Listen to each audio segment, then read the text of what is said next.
The Never Gets Old podcast, the podcast of all we love in TV, movies, music, and comics, with your hosts, Mac Jackson and Nick Narrow. Look for us on YouTube and Facebook. There are stars in the southern skies, southward as you go.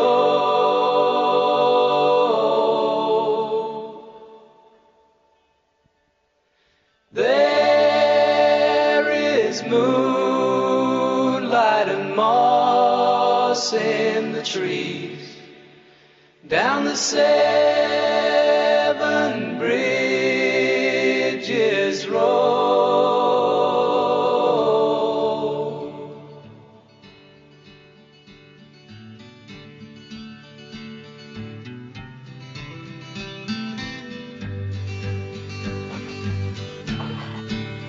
Hello, everybody, and welcome to the Never Gets Old podcast. I'm Nick Narrow. And I'm Mac Jackson. Actually, today I'll be going by Sick Narrow. Oh, by the way, I meant to tell you I thought of you yesterday. Happy Star Wars Day. Happy Star Wars Day to you as well. May the 4th be with you. It's now Cinco de Mayo. Yeah, Cinco de Mayo. And it was also, I don't know about you, but I stayed the heck away from downtown Scranton yesterday.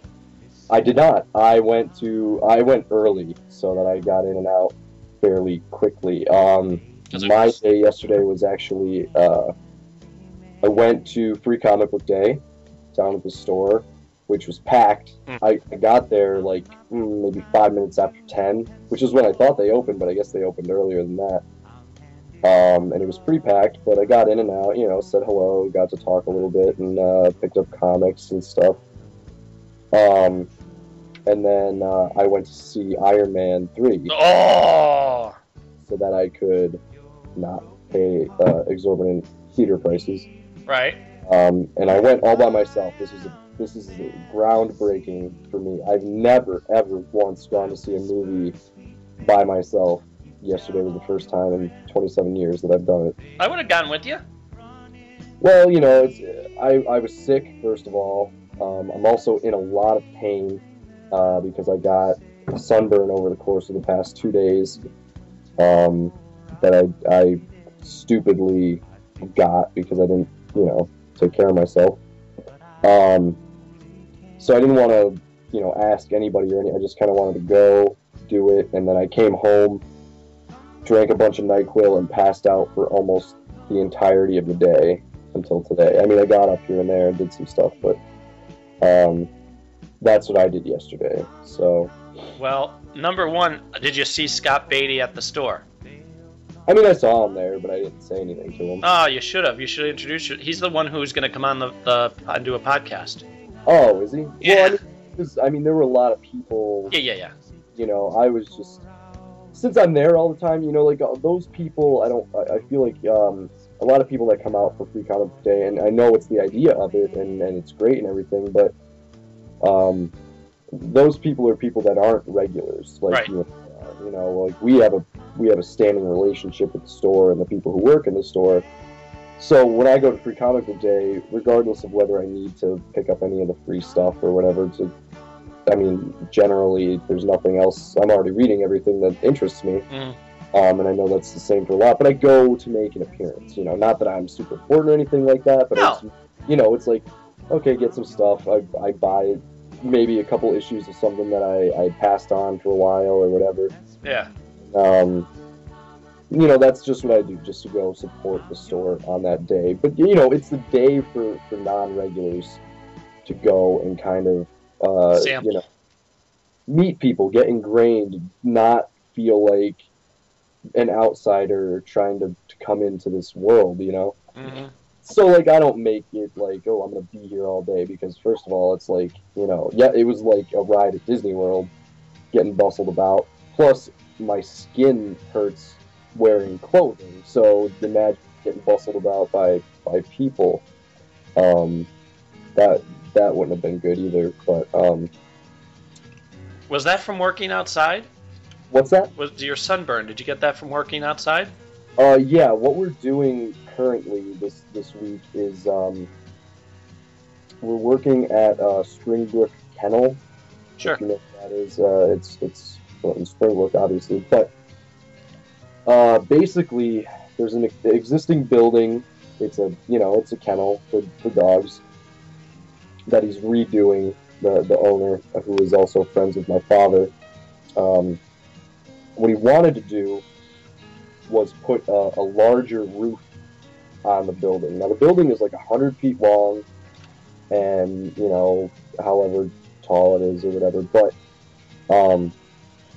what he wanted to do was have the roof extend out over the kennel, the outside part of the kennel. Sure.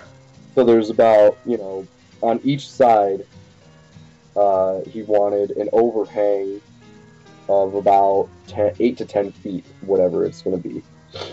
So my dad drew up these plans or whatever to put pre-made trusses on the existing roof.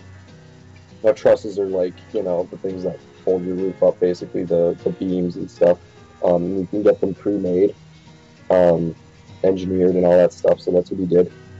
And what it comes to is these gigantic triangles that we place on the roof. They fit pretty much just perfectly. You have to do a little bit of work to the existing roof, but without getting into all of that, you put them on the roof and then you build the new roof over it. You don't have to tear off the old one or anything like that. It just kind of sets on top. And now they are 36 feet long and about 150 pounds apiece. Ah. So, me and my dad, and he got 2 guys that help us sometimes. We have to carry them from the bottom of a hill all the way up to the building, then get them onto the building, and then secure them to the building. And there's 51 of these things. And as we're going, we go so far with those, then we have to get plywood on the roof and sheet it, because since we're cut into the roof, we can't leave it open in case it rains or weather or whatever. So it's like a process of building, and that's what I've been doing. So I've been on a roof for the past couple of days in the sun, and I didn't have any sunscreen or anything like that because, as you know, we live in northeastern Pennsylvania, and last week, I don't know if it's going to continue to be like this, but last week I started off my mornings at about 7 o'clock wearing a hoodie and a jacket. Yep. And by the end of the day, I was wearing, not even end of the day, just middle of the day, I was wearing no shirt. Yep. And that's, so it's confused, but I didn't expect it. I didn't expect the sun to be as strong as it was going to be, which is still no excuse because we're coming out of winter and I'm pale and any sort of sun is going to kill me. But yeah, so I that's how I got that, and I'm probably going to have to try to work in a long sleeve T-shirt and just sweat my life away. But yeah, so I'm in rough shape right now. Yeah, if ever you get a chance at the next local comic book convention and Scott's there, he's a lot of fun to talk to. He was the guy who really did a lot with Bane before he became a member of the Sinister Six. He made Bane actually be... For a while, they didn't know what to do with Bane, and they kind of just, okay, well, he broke Batman's back, now what? Do you mean the Suicide Squad? What did I say, the Secret Six? You said Sinister Six. Sinister Six. Suicide... No, not Suicide Squad, the Secret Six, that was it. Okay. But anyway, he did some great stories, and he also was very good at the whole Batman family dynamic. He was doing, I think it was Gotham Knights, and they'd have Batman, but it was him with Tim and Dick as, we're this team. And it seems like every writer wants to have them separate, keep them apart. They're always in conflict, and I hate that crap. Where he embraced the fact that they're a family, and Dick Grayson is the first son, and Bruce kind of is taking him under his wing in the corporate world too, like doing, he's right. If I'm not around, go to him. And meanwhile, Dick Grayson is also the big brother to Tim Drake, and so he threw a lot of that in there, a lot of the personal stuff. And they really, I think, with the new 52, they do very well to give him, in particular, one of the Batman titles. He also did the new the Phantom comic book, which is fantastic. For whatever reason, they I don't know if the license ran out or they're just like, all right, we're done for now. They just kind of ended it. The sales were good, but they're like, yeah, we did our story. We'll maybe do more in the future, but thank you. Yeah.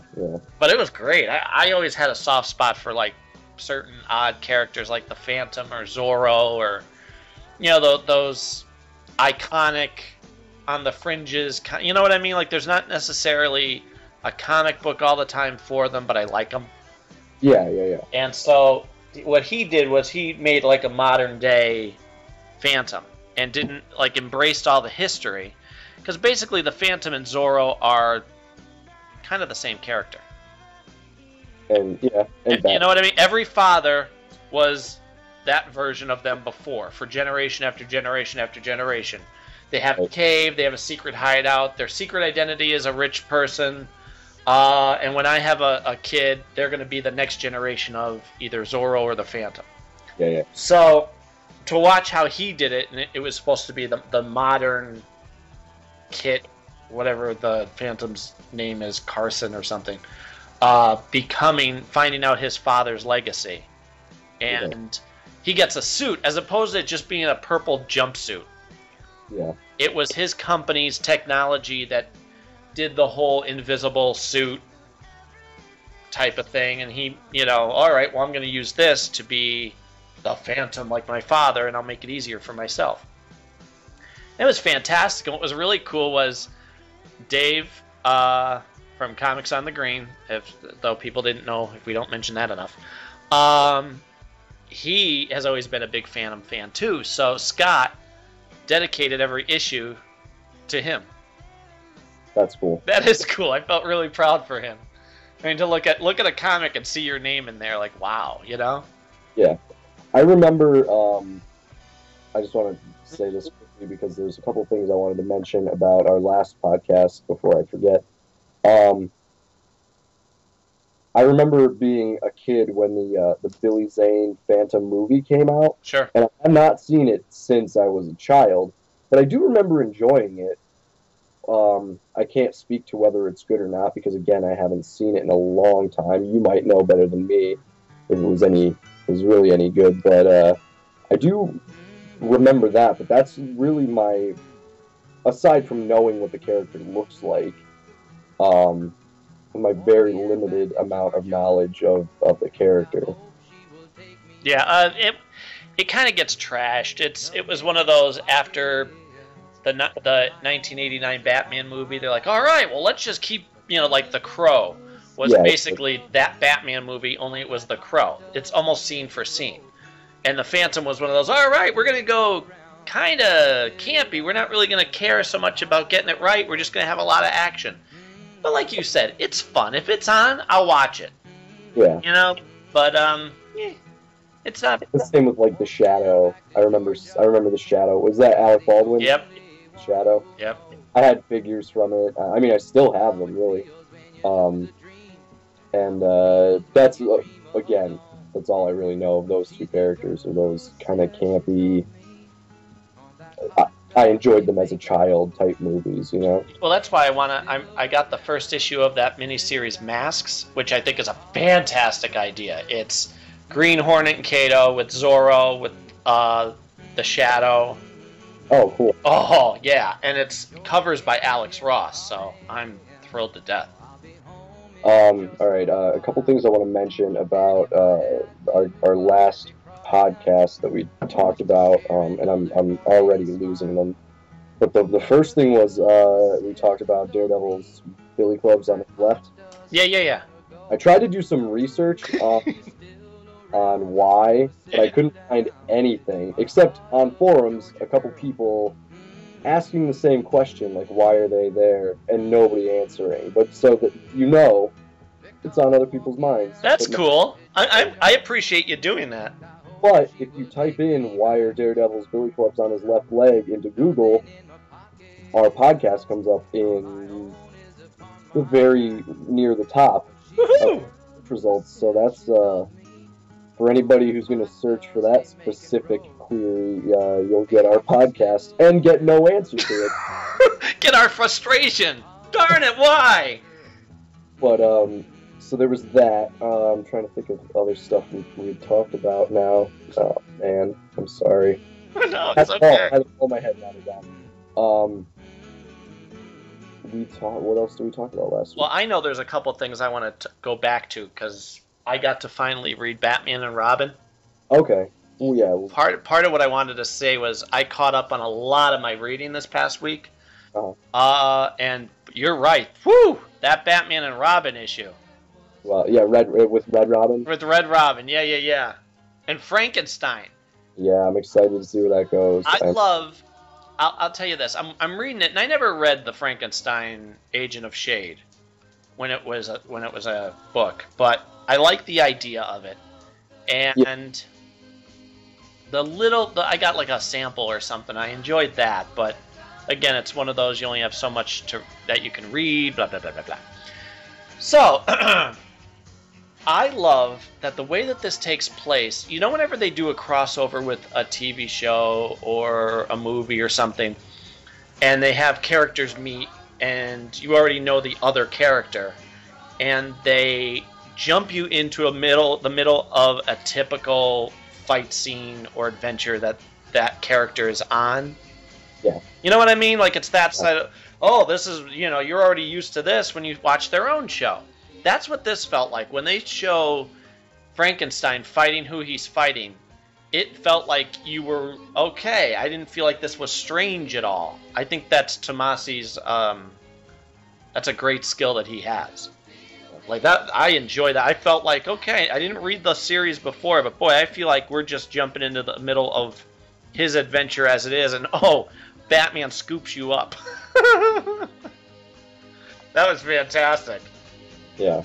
It was that issue's. I'm really excited to see where they're gonna go with that series, especially with the way they're writing Batman as kind of a psychopath because of his son's death. That's interesting to me. You think psychopath? The other thing I wanted to bring up while I have it on my head. Yeah. We go right back to that Batman, but we mentioned last week or last time you dropped the bomb on me that Winter Soldier is getting canceled. Yeah. Said a little bit about that too, and from what I understand, sales were good. It had nothing to do with sales or anything like that. I think they're just gearing up for the Winter Soldier, the movie, and possibly taking him to be more in line with make him a villain at least for a little while again or something like that. So they're going to drop him off the face of the Marvel comic universe for a little bit, and then bring him back to be an antagonist for a little bit.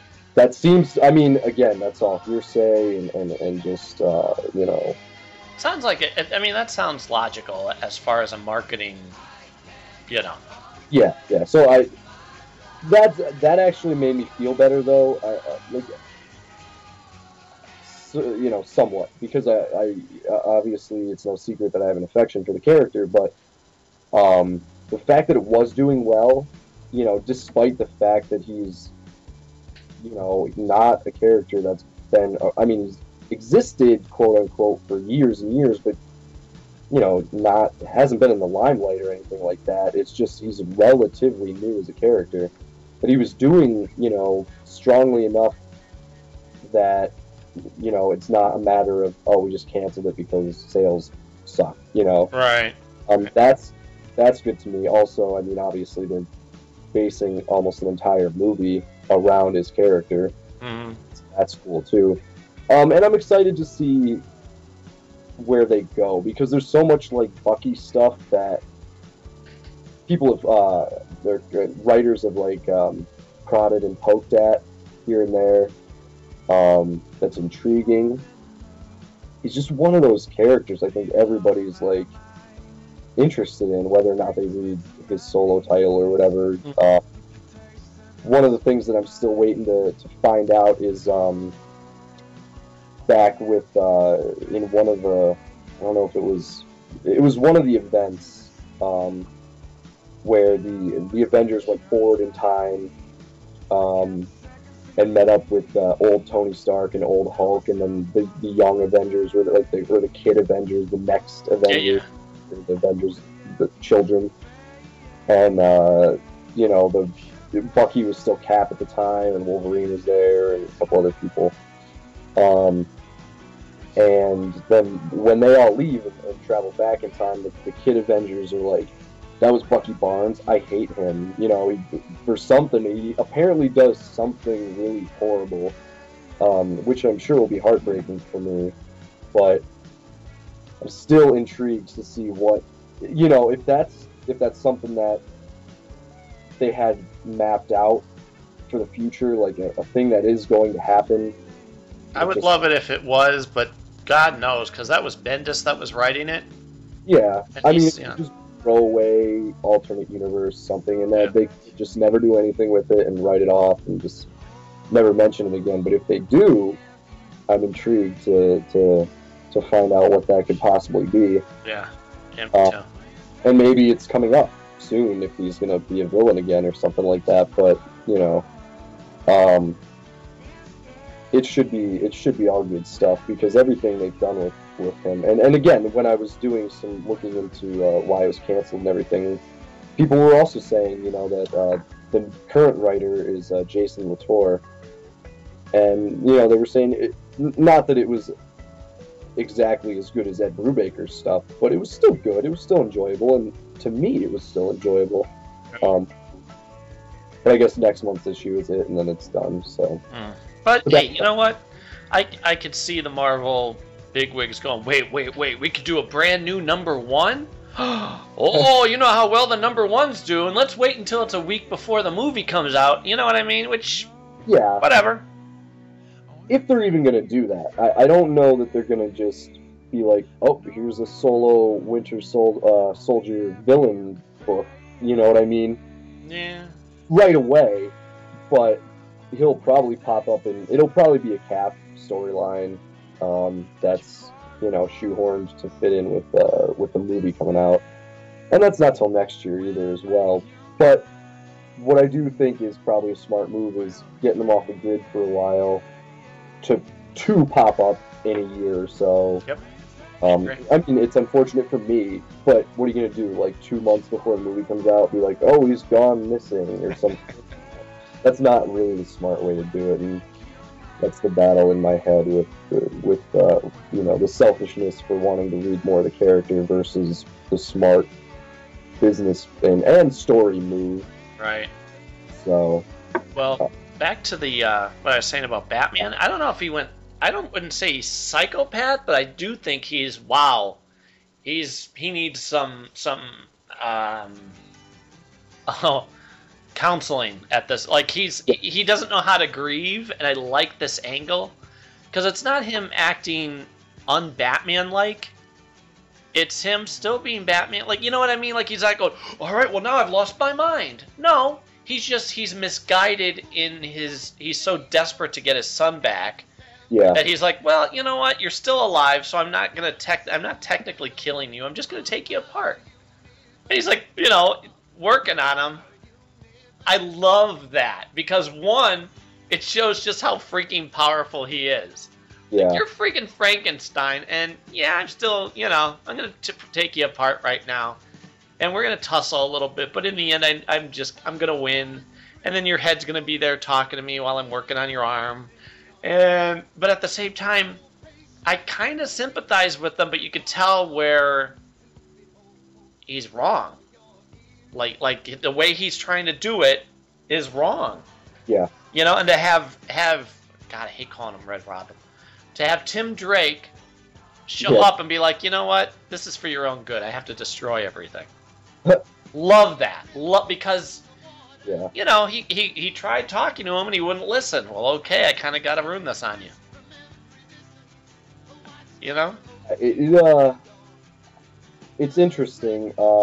Psychopath, using the word psychopath is either wrong on my part, or it kind of has to encompass Batman all the time because of what he does. It just depends on your view on Batman, I guess. But no, I think psychopath is wrong. I think it's more. Well, I guess everything you said about it was right. I don't really have anything more to add. Yeah, he's just misguided right now.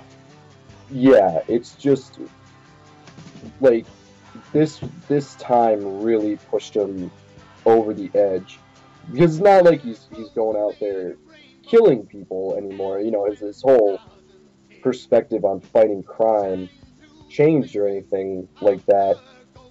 He's just more ruthless, and you know, he does. Batman will. He's generally ruthless, but he knows there's a time and place for certain acts. Mm-hmm. Whereas now, at least in this book, there's no playing around. It's like, I want to find something out. I'm gonna kidnap Frankenstein and take him apart. So, hey, can you explain this to me, or I'll do this? It's just I'm doing this. Yeah. He's removed a step that Batman would normally take. Right. Because he's so driven and compelled to find the answers that he's looking for, even if he already knows that it's wrong, which I'm sure he does. Mm-hmm. But he's so desperate just to do it. Like, I gotta save my son. Yeah. Like, and so that's really what it is, and it's an interesting dynamic. So yeah, that I've been looking forward to the next issue. Are you all caught up on Daredevil? I am, yeah. Okay, me too. Because I'm all caught up on Daredevil, and also Day's End, the miniseries where it's Daredevil. Huh? I haven't read that. You'll love it. It's fantastic. But yeah, well, that last issue. Can we talk about that? With Fury, I guess is the English translation of, I can't think of the character's Japanese name. Oh yeah. Yeah. I don't remember what it is. I love it. Love it. That was that. I love when they have a good choreographed fight scene, and you're going, you know, panel by panel, and he's giving you his narration from his point of view. Yeah. Like, Daredevil is very... I was thinking about this a couple minutes ago before I called. Whereas Batman can switch styles because he knows so many. He can be more fluid if he wants to. He can be more hammer-fisted if he desires. Yeah. Daredevil's always been the closest, I'd say, to, Kempo. Which is the style that I know, which is roll with what you have, you know, avoid a punch, but while you're blocking, you're also striking the guy with your other hand. Yeah. So, you know, he's always fluid. There's always movement going, and he's always in control. Even if he gets hit and gets knocked down, well, he uses his leg to sweep out the other guy's leg. Right. So to watch a great fight choreographed like that against someone who's like, all right, I know how to beat this guy. Oh, wait, that didn't work. Oh, wait, that didn't work. Oh, look, he just sliced down to my bone. Like, he has those weird sickles. Yeah. I loved it. I dug the twist at the end, which, spoilers for people who are reading Daredevil who aren't caught up, but the fact that this character, Fury, quote, you know, in quotes, inherited, or not inherited, but scientifically gained Daredevil's radar powers, but at the same time, you think all along that this character is also blind. It's exactly the same as Daredevil, basically. They're both blind characters with radar powers fighting each other, so Daredevil's like I know I can beat this person because I've had this stuff my whole life. This is new to this guy. Yeah.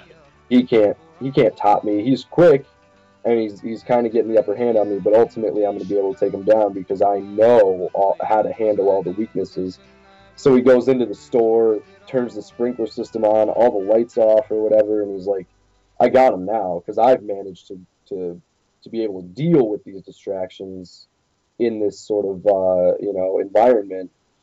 And then all of a sudden, the guy's like, "I'm not blind. I can see you." And boom, takes him out, and Daredevil's like, "Oh crap!" That was cool. I was like, "Oh crap, that's clever." I think that's a really, because there's no indication through the whole story that he could see. He's got the mask on. They talked about, he's like, "I did the exact same thing to get your powers, essentially," and they were great. Like you said, the fighting was really cool, and his internal monologue running down, this guy in his mind trying to psych himself up, like, "I can do this. I know he's beaten me a little bit, but I'm smarter than he is." And then to find out, like, right at the end of the story, it's like, boom, no, he's got you. That's so good. It is. That book. I love the fact that he's friends with Hank Pym too. Yeah. Like, you're still an Avenger. You should be able to call up another guy and go, "Hey, listen, my buddy has cancer. Yeah. Can we work on that?" Would be where my mind went. Can we maybe, I don't know, cure him, please? Yeah. That was cool. They don't overlook the obvious, conversations that would happen. Right. And I know you like it too. I love when they cross, promote characters or whatever, or just have them cameo in other people's books or things like that. Because it is a huge universe, and I know most of the time in characters' solo titles, a lot of the times they get around that is like, "No, this is my problem. I have to deal with it on my own. This is mine. This is mine. This is mine. I just have to deal with it." And the other idea is, everybody else is off on their own adventures too. You can't always call people in and stuff like that. So it makes sense. But when it also makes sense to have another character come in, it's perfect. Like the Hank Pym stuff in Daredevil. Like, it feels natural. It doesn't feel like it's a stunt. You know what I mean? Like, oh, look, we're going to have Wolverine in everybody's comic book, or in DC's version. We're going to have Batman come in because it helps with sales. Yeah. This is just, it feels natural. It feels like, all right, well, let me see, I'm an Avenger. Oh, Hank Pym is the scientist there. And they talk about, that's the other thing, too. They don't just stick to, here's my problem. They get personal and say, how's your life going? And, yeah, I can see a friendship there. I love that. Yeah, that stuff. A lot of the current Marvel writers,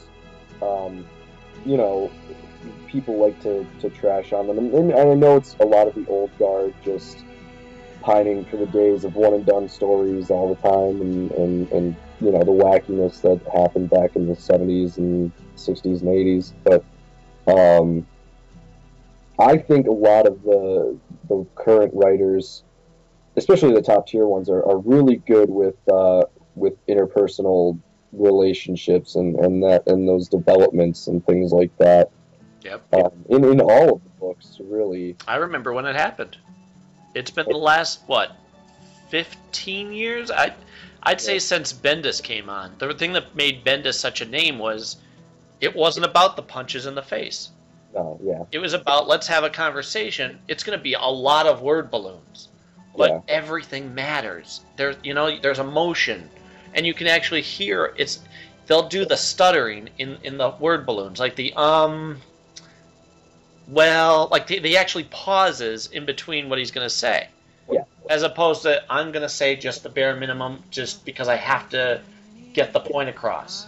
You take your time, Well, that's why I would say a lot of comics these days are really on par with some of the best written hour-long dramas that we get on TV nowadays. They're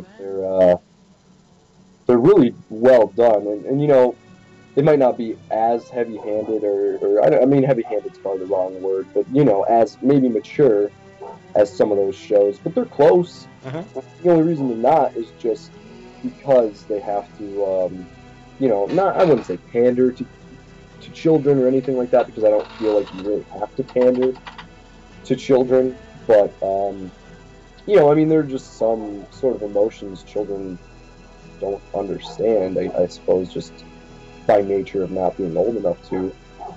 But still, I think that they're really well written, and I think that obviously shows the fact that Ed Brubaker is now currently working on a bunch of TV shows and movies, and people in that industry are looking to comic book writers to write television and write film and things like that. They're good. They're just good writers, Yeah, I agree. It's as opposed to when Marvel, and I guess they're still doing it. Instead of looking for talent and someone who can write a comic book, their thing was, let's get a Hollywood guy, a television writer, a movie guy, a big name. Well, wait, you're how about you get the talent and then let them go do movies and TV? Well, the thing with comic books, at least, and I'm only going to say it in regards to the big two, is you can't just bring in a Hollywood guy, even if he's a really, really good writer. You can't just bring in, one of those guys to certain books, or I would say almost any book, just because of their pedigree. You really need to find that great mix of prolific writer with somebody who knows and loves the character or characters, because there's so much history, and it's writing a great comic book. I've thought about wanting to do it for Marvel or DC, and then I'm like, there's still, as much as I love comic books, there's a lot of stuff I don't know that people will just crucify me for. And that's just, I mean, it would be a lot of work. But there are these guys who are currently writing now, who get the characters because they've followed the characters for so long. They love them, they know all about it, and they're giving us, quality stories. And that's what you need. You can't just pull in a good writer and write some good stories, because what if they don't know anything about the character or the history or why certain things should work and why they shouldn't, or even if you want to get something to work, what's a smart way to do it, And I keep mentioning Ed Brubaker, but one of the things was back before he brought Bucky back, he was pitching the idea and people were like, you can't do that, and then he did it and it was great because the way he did it was brilliant. Gotham Central. What's that? Gotham Central was one of the best books. Yeah, and that's what I hear. I have to go try to find that somehow. They're all collected, I think. You should be able to. It didn't run for as long as it should have, but yeah, it was brilliant. It was basically superhero world from our point of view. These are the police that are trying to clean up basically after Batman. And so you get to see it from their point of view. A lot of them are like, oh, freaking Batman. Why? Let us do our job. Why does he have to come in here? And the next thing you know, you're like, oh, wait, that's why he has to. Because that's the Joker. And he's going to kill you. Yeah. But he did a great job. And he made you care about these plain-faced, suit and tie wearing cops.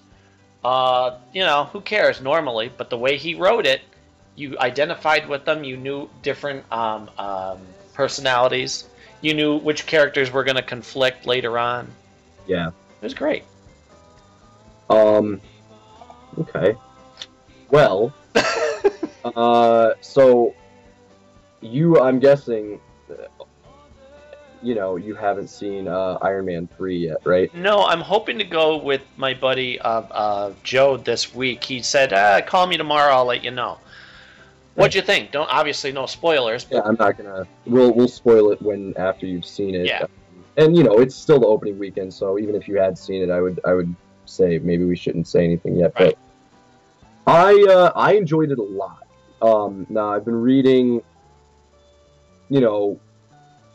back and forth. There's some people who have enjoyed it a lot, and other people who are saying it's the worst thing since Fantastic Four. But I think that's really, really overlooking a lot. I thought it was really well done. It's far and away better than Iron Man 2, which I also liked. I loved Iron Man 2. Felt like it was a continuation of Iron Man 1. Yeah, and it should. I think people are just right. Well, you got to remember, it's always the opinionated, weirdos who comment first. Yeah, the Monday morning quarterbacks. Yeah. But I mean, there's a twist in the movie that if you can't get over it, well then, sorry, that's too bad. But there's something that happens, and you'll see. But it didn't bother me at all. I could care because it's just a totally different universe, and again, people just it's like people react to the first thing they see, and then oh, that's horrible. They don't think about future possibilities, like oh, it was a twist, but is it really a twist? Is the thing, it could go on to be something else, and then it's like, well, don't you look stupid for having just blasted it right out of the gate instead of waiting. And my issues with that. A lot of people are that way, and I really dislike it. But I mean, a lot of this movie is you see Tony as Iron Man in the suit, a bunch, but a lot of it is him out of the suit, which I've seen some people say it, and I felt the same way. Like in the Avengers, when Cap's little jab at him with "You're just a guy in a suit. What else can you do?" Yeah. This movie feels like the answer to that, sort of, because a lot of the time he's without a suit, figuring out problems. And I think not like it was just the director's decision to say, okay, we'll show some Tony out of the suit. I think as a character, you see a lot of him trying to figure out, like, well, what are my contingency plans if I don't have the suit? He's working out a little bit, he's learning to fight a little bit, probably as a direct result of that comment, Cool. Right, Cap's just a guy with a shield, and he took care of himself. And then a lot of this movie is also Tony's reaction to what happened in New York in the Avengers movie. Yeah, they said that I remember reading where they said he was going to have like post-traumatic stress from that. Yeah, that he does. And it's not, like overly, I don't want to say it's not overly done, but it's not overly connected where he's like, Avengers this, Avengers that. Like, I don't think he mentions anybody else, any other character by name in this movie. It's fairly, aside from one or two mentions of just them saying aliens in New York and stuff like that, fairly divorced from almost every other movie. Sure. Which is fine, too. Well, it should. It's the first one after the Avengers, which is fine. But, like, just like in the comics, if the big event happens or something huge happens in the Avengers, they don't just go talking about it in Iron Man's solo book or Captain America's solo book. Maybe they'll mention it here or there once or twice. They don't normally do that. It's just boom, next adventure, And this movie ties it with Tony's reaction and his PTSD. But otherwise, it's a fairly divorced adventure, which is good. Absolutely. I think. Otherwise, you flood it with, don't forget the Avengers, don't forget the Avengers. Don't judge this movie as its own movie. Judge it compared to the Avengers, and then now you ruined it. Right, and I think, one of Robert Downey Jr.'s gripes about number 2 was that it was so heavily influencing the coming Avengers rather than necessarily allowing it to be its own adventure. And I'm sure one of the stipulations for him doing this was like, okay, I know maybe we have to have spotty bits of reference to something that came before. Maybe it'll set up, which it doesn't at all, as far as I can tell, events that are coming, but this is going to be its own thing. Mm-hmm. The first Iron Man was its own thing. I want this one to be its own thing. And it really is. There's a lot of action, and there's a lot of good character development, in my opinion. I thought everybody was good. Sure, there's some weak stuff here and there, and again, when you see it, we can discuss it, but it didn't affect my enjoyment of the movie. I really like, as I was watching it, I'm like, they really nailed the casting of Tony Stark with Robert Downey Jr. He's just perfect for the role, and it sucks that he's not, 10 years younger, because at some point, probably fairly soon, he's going to not be able to do it. But you know what? He did say, and I love this about him, I think he's smart, I'll keep doing as long as they want me and it's not a garbage script. I'll do it, do as many as they want, which, from a guy who was pretty much blacklisted for years because of his drug use, to watch him overcome that and not only be accepted but be loved, because of this movie. I think, obviously, if you're in that same position, let me see, the thing that put me back on top, I don't think I'm going to turn my back on it. Yeah. It would have to be a garbage movie for him to say no. Right. And it wouldn't be. I mean, they're not going to handle stuff like that. No.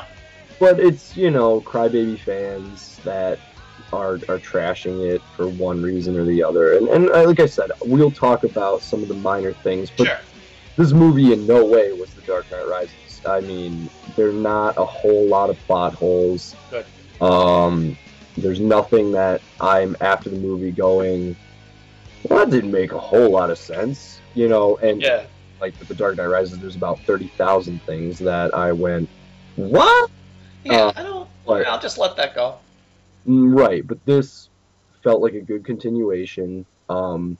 Even if it had nothing else to add, that didn't build to anything, like Thor is going to, I'm sure. A little, and Cap definitely will. But I really did enjoy it. And again, I was in a lot of pain. I was sick, and I was by myself. So, I mean, it could have been by all rights, should have been a miserable experience. I should have walked out being like, that sucked. Because I know a lot of people who, if they're in a bad mood when they go see a movie, they're like, that was awful, blah, blah, blah, then they take it out on the film rather than, realize that it's really their own personal issues affecting it. So no, it was a nice escape. It's good. So yeah, last time you had said maybe I'll take Mikey to see it. It's very very violent, and there's a bunch of adult words used. Okay. So I would not. It's kind of the most adult Iron Man so far. In terms of not, I don't want to say explicit sexuality, but there's implied sexuality that's not. It's not like a James Bond love scene or anything. Right. But you say some stuff, and it's like, okay, pretty straightforward. Which again, in the books, sometimes Tony Stark is pretty straightforward with that kind of stuff. You know what I love? It actually felt very like the comics when I was watching. It felt very like recent years, especially the storylines where Tony's on the run and he doesn't have his armors and stuff like that. I'm sure that's exactly what influenced this movie, was that arc. Most Tony, I think it's like, what was it, Most Wanted or something like that, Tony Stark. Yeah. It was that. I think the other thing that people had an issue with was the Iron Patriot stuff, which, you know, from the books is Norman Osborn, and it's a totally different reason. But, like, in the movie, they explain it fairly... Oh, it's obvious. You're a government symbol. We're going to paint you up to look like the American flag. Right, because Captain America, it works for S.H.I.E.L.D. The American government wants their own Captain America. Essentially, that's what it is. And even if we get like a Spider-Man crossover with this stuff, which seems more and more likely as we get closer to Avengers 2 and stuff like that, and maybe even Wolverine or whatever, the only way you would ever correctly be able to do Iron Patriot is if they did Civil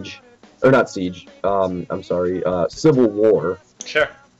Which would take who knows how many movies to cover, plus its own Civil War movie, and then how are you going to convince everybody to believe Iron Man's the villain for at least one movie, and get that going down, and then you have to follow it up with other stuff, and get Norman Osborn in there to lead, and like it's a, not saying it could never be done, but they'd have to like Lord of the Rings it for 5 years and just start pushing the movies out once every few months and have all these actors tied up with their entire lives for that long, and it's a process, and you know, I love it in the books, but it would be really difficult to have done as a film series. I can't even say as one film. One film would never be able to get it done.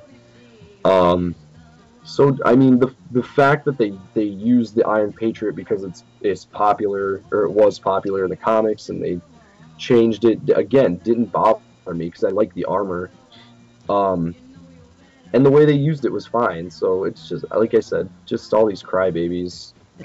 It's not the same. Well, yeah, this is different than the Iron Man I know. Shut up. Just shut up. Enjoy the ride. Every time I read a whole bunch of like negative commentary about this movie, that's the voice I hear is like, meh, meh, meh, meh. It's not right. I don't know why. That's not cool. Worst movie ever. It's the comic book guy from Simpsons. Yeah, sort of. And it's just like, man, the books, like when they follow them closely enough, that makes me happy, and excited. But like, why do you want to see something done exactly the same with no surprises? Isn't that the point of going to see something? Is like, ooh, what's it gonna be? You know, I don't ever want to necessarily see something translated exactly the way. A couple scenes here and there, sure, like in the Scott Pilgrim movie. Sure. There are a couple scenes visually that are ripped straight out of the books, and I was like, that's cool that they were able to translate that, and that was fine, but I liked the movie overall, even though a lot of it was different. I was going to use The Walking Dead as an example. The Walking Dead is, yeah, same thing. You know, the parts where it's like, ooh, that happened in the books, that's awesome. But the interesting stuff happens where you don't know what's going to happen. Yeah. So, I don't know. I mean, that's just me. Nope, I'm with you. I know, well, us, I guess, but there's a lot of the world who's like, you know, crying about it. Well, you could give them the best movie ever, and you're always going to find people. Look at the people that had problems with the Avengers. Really? Yeah. Really? Like, you know what? Just go away. Your opinion doesn't matter to me. Yeah. And you know what I love, too? I love the fact that the Iron Man movies let Tony and Pepper get together. They didn't drag that out. They didn't have the tension with no resolution. They got to that in a couple movies, and they're together. You know, when I saw her in Avengers, I'm like, oh, okay, I don't recall you guys being together, but apparently you are. Huzzah. Okay. The end of Iron Man 2. Right. Well, that was the thing, and I had forgotten about that until I saw the Avengers. I thought, good. Good for you. Good. Don't jerk us around. Yeah, and I mean, not that she was a huge part of the Avengers, but she was in it. Yep, which was smart. Um, There you go. Since we're on the topic of Marvel movies, I don't know if you heard about this, but I'd like, if you haven't, or even if you had, I wonder if it's going to be the same thing I wanted to talk about. See your feelings on it. But recently, in the past couple weeks or whatever, or maybe even just the past week, Marvel got the rights back to Daredevil and Ghost Rider. The Punisher. Was it the Punisher? I knew it was Ghost Rider, Fantastic Four. No, not Fantastic Four. Oh, Daredevil. Daredevil was the most recent, and Ghost Rider, they're like, yeah, we don't really want to make those movies right now. But Daredevil? Come on! Why would you not do Daredevil? And at least cameo him in Avengers or something. Right. You know? Like, okay, you own the character. Come on! I'm sure they're figuring it out, but they have so much in the pipeline right now too. Like, yeah. I just had the Entertainment Weekly version with the Iron Man cover and all that stuff that they're talking about. They have a lot they're working on. I mean, they've got, obviously, like we said, Thor's done, I'm guessing, or at least pretty close to done because it's coming out later this year. Then Cap, Guardians of the Galaxy. They have the Agents of S.H.I.E.L.D. TV show that's going to start, which Ant-Man. I'm excited for. Ant-Man's going to be, I guess Ant-Man is going to be the first movie after Avengers 2. Is it? Okay. That's what so like Avengers 2 is going to be in there. You know, a Doctor Strange movie in the works. I've heard rumors of, Luke Cage. Luke Cage was supposed to be a part of Alias, which they said they weren't going to do, and the latest I heard was, maybe they might do the show based on the Alias comic book, in which case Luke Cage will be the guy in it. Well, what they should just do is do Heroes for Hire. I agree. TV show, Luke Cage and Iron Fist, and then have them translate into the movie, even maybe if it's a small part, but I think those two characters could do really well on a TV show, especially now that like shows are getting better budgets and better directors and graphics and stuff like that. Not that you need a whole lot of CGI effects, no. Cage or Danny Rand, but if you got a good economical director who can do like fight stuff, on a budget and well from week to week, I think you could do a really good Heroes for Hire show. And even so, like, I mean, you could throw in other characters like Moon Knight or whatever, and just people understand, hey, this is related to the movie universe. So when you see a guy in a white cape acting kind of crazy, that's why he's a superhero. And that the audience from the movies will gravitate towards it and understand that it's a fantastical sort of show, but it could also still have the sort of like weight of those hour-long dramas like we were just talking about, and so it's stuff like that they could do. And again, I'm sure they're looking into all of it. Well, but Daredevil dropping back into their lap is so recent that they were kind of probably just like, oh man, I'm so thrilled. Oh, why not? Whatever. Because I'm sure they would have been like, if it was a year ago that they got the rights back, a year and a half ago, there would have been Daredevil already lined up for maybe next year, and boom, he's in Avengers 2. Right. It would have been awesome. I'm excited for it because now we will at some point get a really good Daredevil movie. Yep. And again, I know you and I have both talked about it. I don't have an issue with the Daredevil movie they already made. I really not at all. But I feel like it was ahead of its time. And there was stuff I didn't like about it, like a lot of the heavy alt rock they used and stuff like that. But as far as the characterizations, great. The storyline was fine. Like I said, the only problem I had was we missed some great fight scenes because they zoomed in too close. Yeah, the directing could have maybe, as far as the action stuff went, could have been a little better. But other than that, I thought it was well done. But now, again, it's in the Marvel Studios fold, so I'm thrilled. Hey, yeah. you know what? They can also have him show up in S.H.I.E.L.D. Oh yeah, I mean, and that's another thing I read was they're gonna try to avoid doing like cameo of the week on the Agents of Shield show, but they do want to have cameos from these characters, which would be awesome. Yeah. And you know what? Even so, I think it's going to be really well written, and I like Clark Gregg as Coulson, and he's in it. And if we get to see Sam Jackson every once in a while as Nick Fury, that's going to be too. So they got a lot of stuff going on, you know, and I could care less if they do Ghost Rider. Man, me neither. That second one I told you I watched. I'm like, huh. They didn't have a budget for, and even Nicolas Cage is like, you know what? We weren't given half the money we were given the first time, so we kind of had to use what was around in Europe. Yeah. You know, like you could tell they used an old abandoned hospital to be the hospital that they use in that movie. Yeah. Because, I mean, it just me, I'm watching like, well, that's not up to code. You wouldn't have somebody laying in that room. That's disgusting. But, yeah. I will never even watch that movie, Don't so that, as much as you just told me is as much as I'll ever know. Yep. Because the thing is, like, I don't dislike Ghost Rider as a character or anything. He's odd in the universe that they've already created. I agree.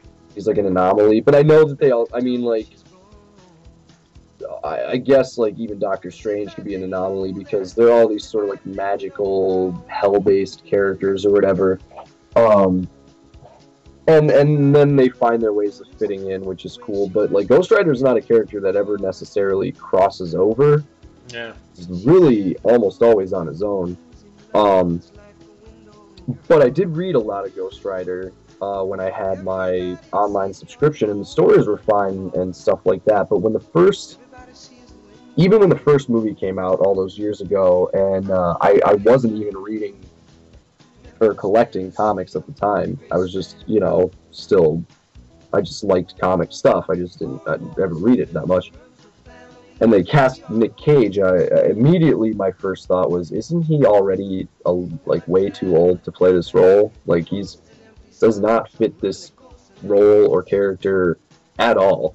right. And I knew for years that he just wanted to play a superhero role badly. Oh, well, he's gonna be Superman. Holy crap! Talk about bad casting. He wanted to be Superman. Yeah. I don't know if he was ever gonna be Superman. Named his son Cal too. Kal-El. His son's name is Kal-El, yeah. Which, sorry, Kal-El Cage or Coppola, whichever name you go by, but that's unfortunate. Yeah. So yeah, that was my first thought, and I was like, but you know what? There are times when Nick Cage, he's either awesome or awful. There's like almost no gray area. I agree. So like, as much as I make fun of Nick Cage, there are a lot of Nick Cage movies that I love, like I think are awesome, and he's really good in. Matchstick Men is one of my favorites. Great. The Weatherman is really good. A bunch of his older stuff as well. Adaptation. Family Man. Family Man is good. Yeah, for that, you know what it is. Even the first National Treasure is okay. I enjoyed both of those actually. Yeah. Actually, they're no Indiana Jones, but you know. Yeah, I mean, hey, they're actually probably better than Crystal Skull. So, I know that's heartbreaking to say. But anyway, so I gave the first movie a try, and I saw it in theaters. You know, a couple of my friends were like, "Let's go see Ghost Rider." And I was like, all right, whatever, fine. But we went to see it, and I was just like, the whole time I was just like, this is awful. I've never even thought of walking out of a movie in my life, but I thought about it for that. It was just bad. Because, like, there's never any real because in that movie, there's never any real setup for like what the Ghost Rider is. You know what the whole point of it. They're just like, oh, you sold your soul to the devil. Now you're the Ghost Rider, and then the powers come on, and all of a sudden he knows what to do with them. You know what I mean? And I guess like the demon already knows, and he just does it or whatever. But the whole movie just doesn't make a whole lot of sense. And and that's the character too. And it's just weird. And then, you know, the guy from Grounded for Life is his best friend, and then someone kills him, but Johnny Blaze doesn't care. And then does he kill him? Yeah, he's dead. I'm pretty sure. In the first movie, he's just like they kill him, and then the Ava Mendez. Does she die in it? I don't even remember. No. In the end, he doesn't stay with her. He has to go get rid of this demon before he can. You know, I love you, but I can't be around you because of this. Yeah. Blah blah blah. So what was the point of us caring about the two of them being together if they weren't going to end up together in the end? Right. So it was just not good. She's not even referenced in the second one. Yeah. He's like in Europe. He's like, yep, got to get rid of this. My life sucks. I hate my life. I need to get rid of this demon. And so they basically do get rid of it. But then when he needs it, all of a sudden he has it back. It's funny too because Christopher Lambert's in it. Okay. And, he's Connor McLeod to me from Highlander, and he isn't even my favorite immortal. Duncan MacLeod is, but to see him in there, it's like, ooh, for me, it's like royalty. And he's standing next to Nicolas Cage, and I'm like, well, it's kind of funny when you see Christopher Lambert, he kind of upstages Nicolas Cage, who's the star of the film. Right. I don't know if it's only because it's my perspective from knowing who, Christopher Lambert is, or because he plays this monk. He's shaved head, tattoos all over his face. He's going to help him get rid of the demon. And then I'm like, oh, wow, this movie just got a little better. Oh, wait, not enough. Okay.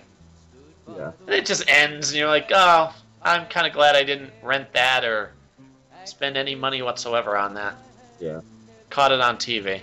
Also, I'm just reading on the website that I sometimes, not in a while, but sometimes write for, diescreaming.com. Ooh. Along with Ghost Rider and Daredevil, Marvel also got back the rights for The Punisher and Blade. So okay, it's only a matter of time. It's only a matter of time till everything's back, and then I'm thrilled with that. Yeah. Whereas 20 years ago, Marvel was just licensing out all their characters, and you'd get garbage movies. Yep. The moment Blade hit, Blade was the first one that I went, oh, this is actually good. Yeah. Marvel did a good movie. Holy crap. And then, of course, Spider-Man and everything else after. Okay. Yep. Oh, here's something I've been dying to mention to you. Okay. It's only a rumor at this point, but they're thinking about, how they're going to do a new Fantastic Four movie? Yes. For me, it sounds like they're already starting off making it garbage because, from what I read, and it's just a rumor, and I hope it only is, they're going to have Johnny Storm. Be black. Be black. Yeah. Holy crap! Stop. Stop. I don't care if Electro's black, because they went with a good actor for that. Yeah. So Electro if you look at the pictures from the movie, he's already blue. So his race doesn't matter after he becomes the villain. Yeah. And he's not like he's, the star. It'd be like making Daredevil black. I don't care that they made Kingpin black because it worked. Michael Clark Duncan was excellent as the Kingpin. Yep. He's giant. It worked. But it seems like it's like a new thing. Like, let's make all of our white characters be black just for the sake of, look at us, we're mixing it up. You haven't made a good Fantastic Four movie yet. Don't do that to it. You know what I mean? Well, yeah, because then you have, not only do you make Johnny Storm black, you have to make everybody else black. Not everybody else, but their brother and sister. So she'd exactly. Have. I think who did I read they were gonna look at for Sue Storm? Some new, relatively new girl. I forget who it was. shoot. But someone I was like, again, like, did Jessica Alba, like, she's not bad or anything, but Sue No. Storm, no.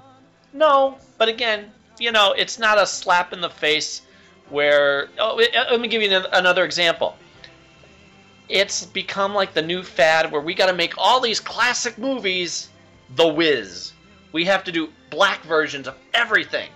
Yeah. Like, because they're going to make a black version of Annie.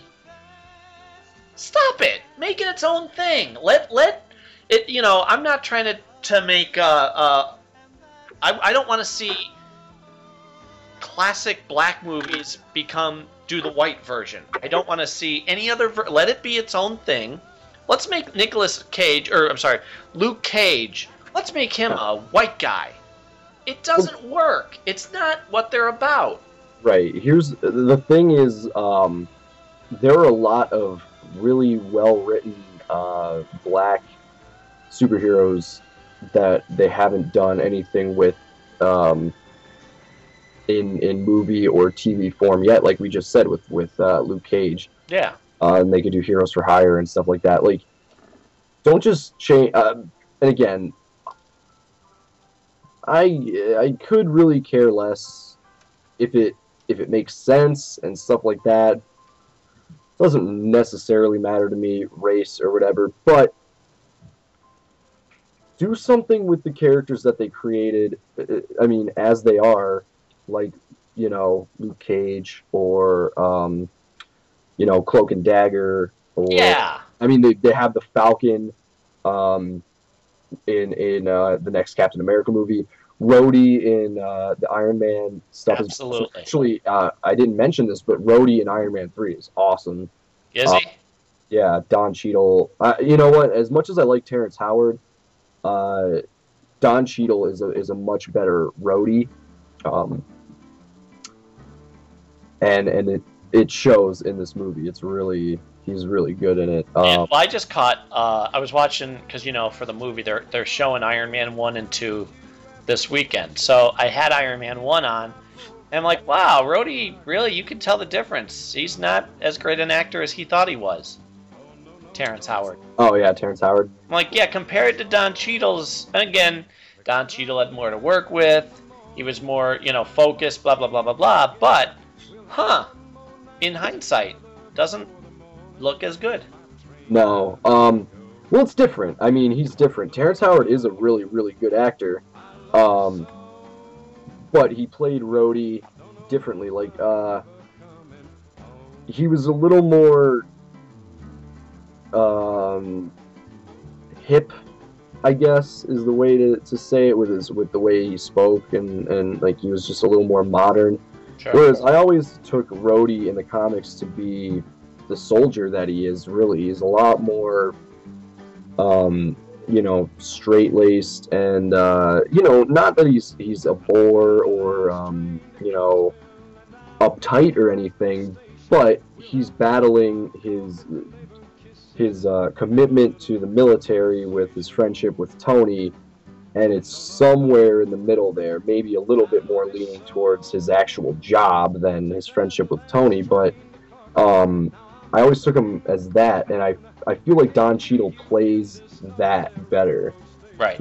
He speaks more professionally than Terrence Howard was playing him. And if Terrence Howard had continued to play him, none of this would even matter. Sure. I still think it was good, but I think the switch to Don Cheadle was better.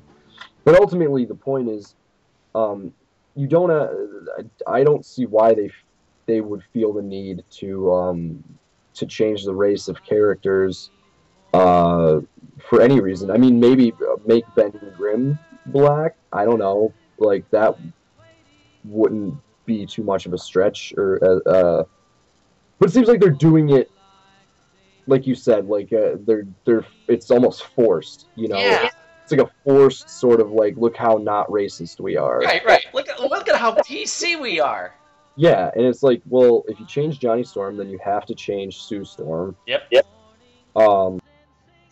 Well, yeah, and that's my point. I mean, focus on the characters of color that are already out there. I don't like them forcing us to accept different colors of different characters when it's not necessary.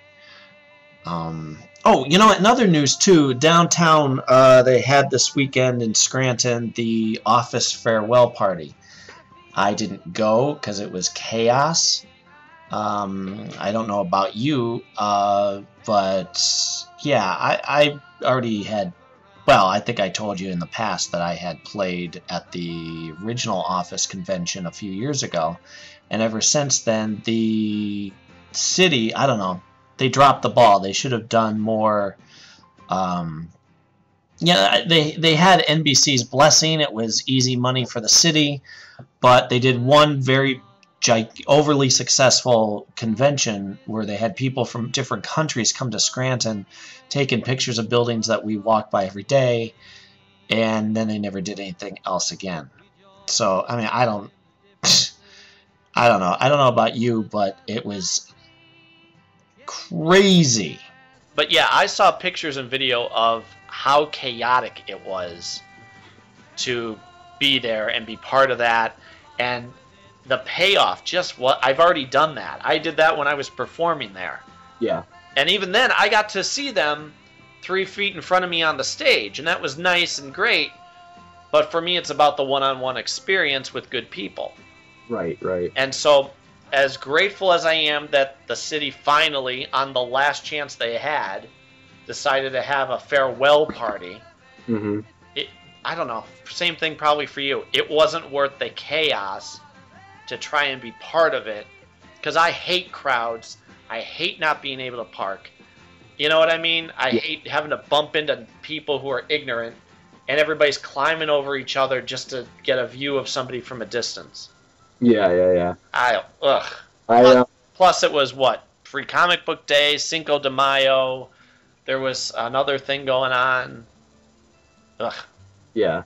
I saw some pictures and I heard, it's funny because I normally, when I do go to Scranton, which is not often anymore, I will go to the Backyard Ale House, and from what I understand, Steve Carell and all those guys, what's his name, who plays Jim, and Jenna Fisher, they were all there behind the bar serving, acting as bartenders. I've seen pictures of all of them. Steve Carell, really? Carell showed up, yeah. Because they didn't expect him at all. No, but he was there. Cool. Showed up, and that was cool. And like if it wasn't gonna be as crazy as it was, right? Especially for something I never watched to begin with, except for the first season, right?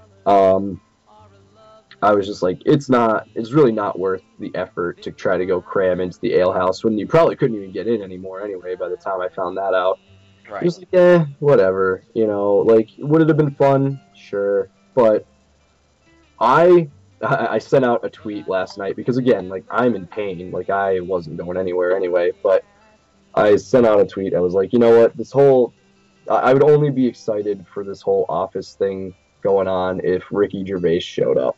He was there and I didn't go see it or try to meet him or something and tell him he's one of my idols, I would have been kicking myself. But the rest of them, they're good. I like all the actors that were on the show. Me too. The fact that I never watched it, but I've seen other stuff with them in it. John Krasinski, I love.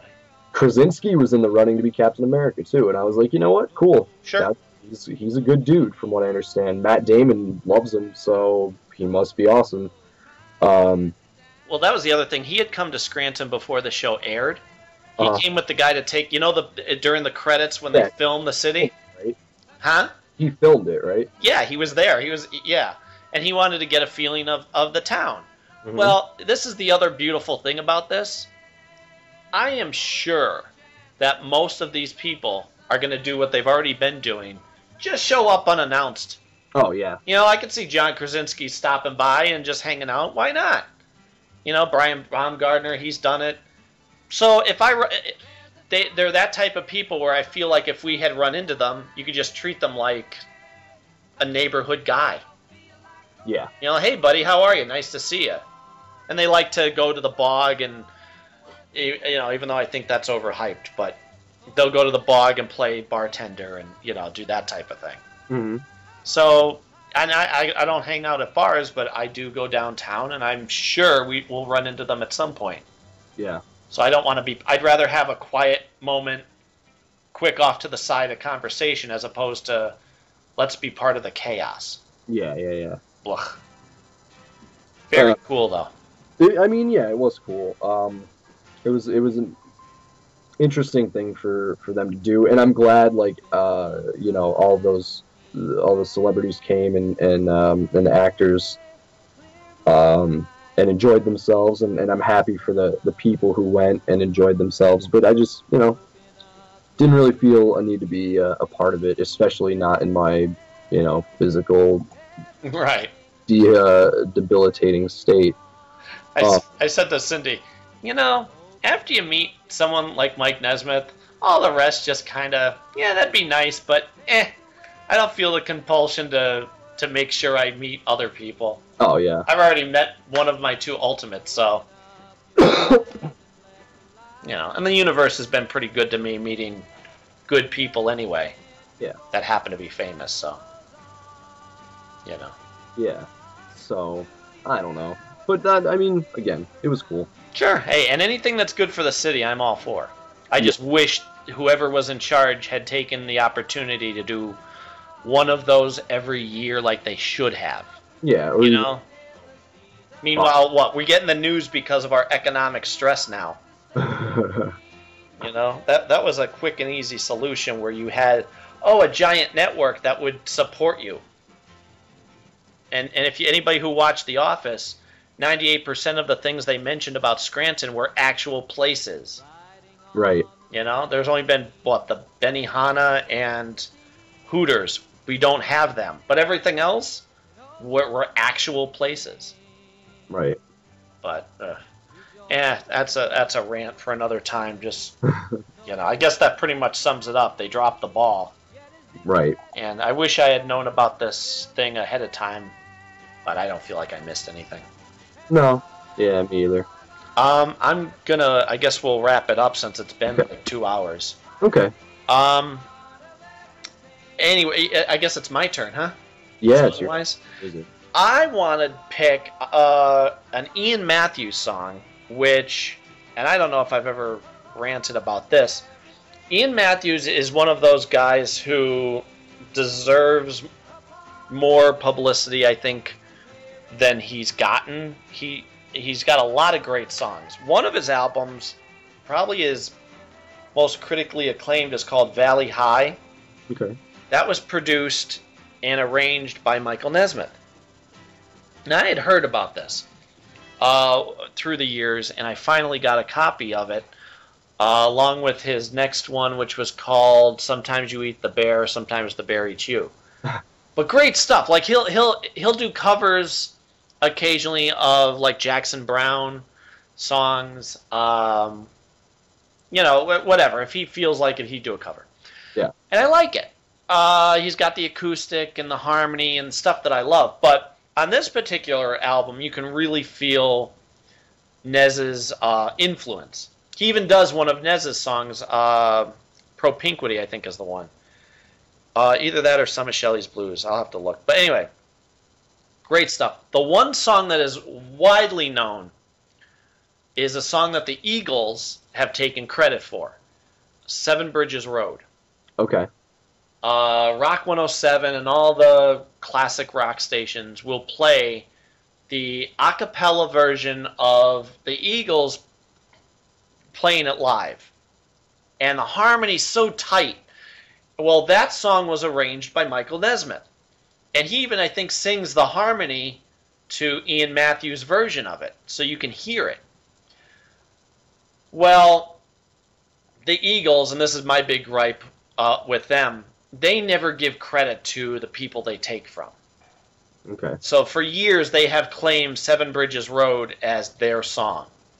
It had been out a bunch of years before by Ian Matthews. As a matter of fact, Don Henley has been they've said that he's had that record leaning up against his stereo for years.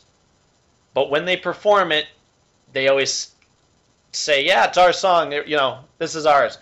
They never have actually said, actually, this is taken from an Ian Matthews album. I want to pick the Ian Matthews / Michael Nesmith version of Seven Bridges Road. It's got, not only is it such tight, pure harmony, it's got a great guitar instrumental section. Okay. It gives you the chills. So that's my pick for this week. Not only to give a little dig at the Eagles for claiming what isn't theirs, but also just, love it. Love it. And I guess we will see everybody next week, right? You're good for next week? Yeah, it should be. Sweet. And I'm hoping to get Dan Shea, who is Richard Dean Anderson's stunt double from MacGyver and Stargate. He said he's up for doing it. We were supposed to do it today, but something came up. So that'll be happening. We're going to have Colin Cunningham. As soon as I can get a hold of him, he owes me one. A bunch of people actually are supposed to be doing these, but I have to just, that the luxury of doing this for free and for free publicity and a good conversation is working around their schedule. Right. And so you kind of have to be a bit of a pest to say, don't forget. Because all it is let's, you have an hour free, let's talk. But unless you remind somebody, you're going to forget. Well, yeah, I mean, everybody's busy and stuff. So. Yeah. But they're still coming. Good. And Scott Beatty, who we already discussed, he's a great comic book writer. And a sweet guy, too. He'll be fun to talk to. Yeah. Be good times. Yeah. All right, everybody. We will catch you next time. Do me a favor, or do us a favor. Spread the word. Look for us on Facebook. Look for us individually on Twitter and Facebook.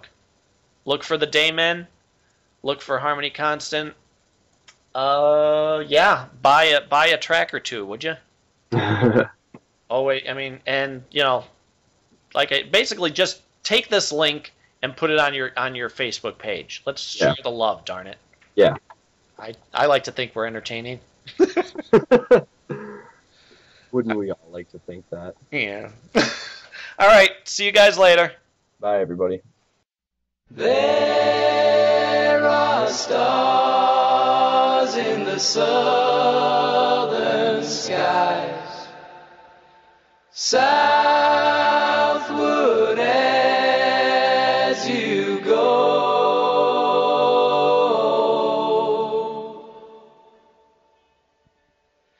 There is moonlight and moss in the trees, down the Seven Bridges Road.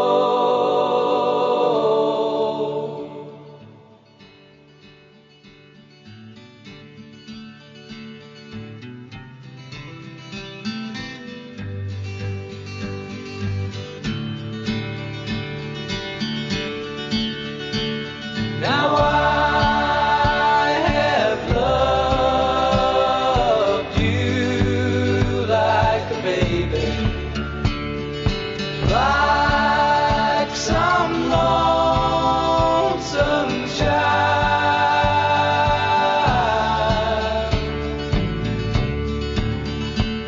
and I have loved you in a tame way, and I have loved you wild.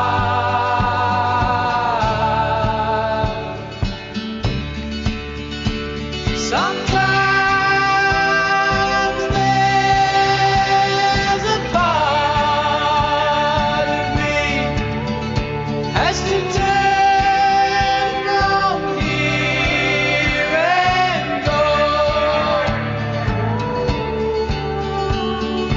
running like a child from these monsters down the